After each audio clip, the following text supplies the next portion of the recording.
राजकारणातली सगळ्यात मोठी बातमी, सरकारमध्ये सहभागी होणार की नाही यावर एकनाथ शिंदे संध्याकाळपर्यंत निर्णय घेतील अशी माहिती संजय शिरसाट यांनी दिली आहे। एकनाथ शिंदे आज संध्याकाळपर्यंत निर्णय घेणार असं म्हटलेलं आहे शिरसाटांनी। आज संध्याकाळपर्यंत शिंदे स्वतःच निर्णय घेतील। गृह मंत्रालय हवंय, मात्र भाजप द्यायला तयार नाही असे त्यांनी स्पष्ट केलं आहे। सवाल है कि ये शिवसेना की तरफ से कितने लोग शपथ लेंगे, कितने लोग? नहीं, इसके बारे में कोई जानकारी नहीं है। सीएम साहब इसकी घोषणा करेंगे। क्या एकनाथ शिंदे जी सरकार का हिस्सा होंगे? एकनाथ शिंदे जी सरकार का हिस्सा होंगे? इसके बारे में कल शाम में सब डिसाइड होगा। आज कुछ भी उसके बारे में बताया नहीं जा सकता। चलो, आणि या संदर्भात अधिक माहिती घेणार आहोत। भाग्यश्री प्रधान आमची प्रतिनिधी आपल्या सोबत आहेत।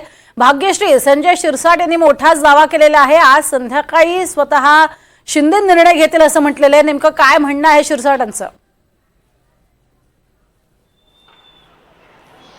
आपण जर बघितलं प्रज्ञा, तर आझाद मैदान इथे सध्या शपथविधी सोहळ्यासाठी मोठी तयारी सुरू आहे आणि ही पाहणी करण्यासाठी भाजप प्रदेश अध्यक्ष चंद्रशेखर बावनकुळे, धनंजय मुंडे, हसन मुश्रीफ, शिंदे गटाकडनं संजय शिरसाट, गुलाब पाटील आदी नेते सगळे उपस्थित झालेले पाहायला मिळाले। याच वेळेला विविध नेत्यांनी माध्यमांना प्रतिक्रिया दिल्या। यावेळी संजय शिरसाट यांनी आपल्या NDTVशी बोलताना सांगितलं की आज रात्री किंवा उद्या संध्याकाळपर्यंत एकनाथ शिंदे हे सरकारमध्ये असतील किंवा नसतील हे कळणार आहे।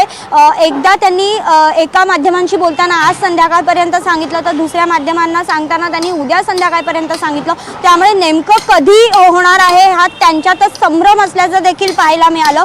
खरं तर आपण जर बघितलं तर एकनाथ शिंदे गेल्या अनेक दिवसांपासून नाराज असल्याचं पाहायला मिळालं होतं। त्यानंतर काल जर आपण संध्याकाळी बघितलं तर गिरीश महाजन जे आहेत ते त्यांना भेटायला गेले।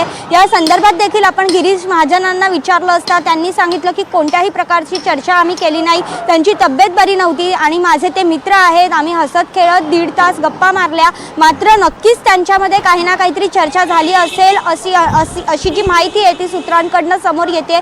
असं असलं तरी नेमकं एकनाथ शिंदे मुख्यमंत्री पदाच्या शपथविधी सोहळ्याची तर तयारी जोरात सुरू असलेली पाहायला मिळते प्रज्ञा। मात्र नाव अजूनही समोर आलेलं नाही। हे नाव जे आहे ते 4 तारखेला समोर येईल असं देखील काही नेत्यांचं म्हणणं होतं। मात्र आपण जर बघितलं तर ही रस्सीखेच अजूनही सुरूच आहे। नक्कीच थोडंसं भाग्यश्री तुला थांबवतीये। अमोल मिटकरी हे सुद्धा आपल्या सोबत